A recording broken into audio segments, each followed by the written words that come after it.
Hi guys, good morning. Yeah, we're back here in LTFRB and we're going for the second step of my application.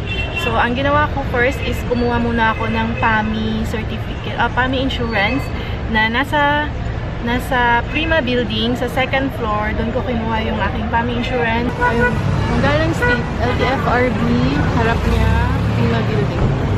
Pinaserox ko siya before ako pumasok dito and then pasok ako dito sa LTFRB and pumunta ako dito sa public assistance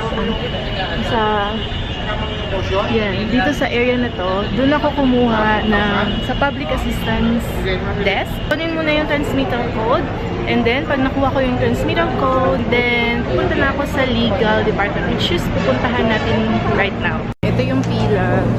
Ayan, ilang pila yan. Papunta sa second floor.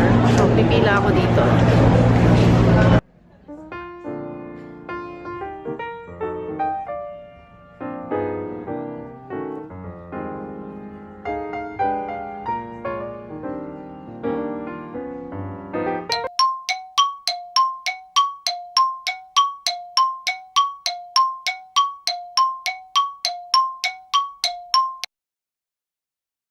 Guys, natapos na tayo sa legal.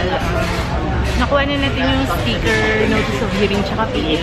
Ngayon, bumalik ako dito sa Grab para makuha itong endorsement. And then, magpupunta ulit tayo sa Prima building, sa third floor, para magpa-publish. And isa yun sa mga requirements sa legal.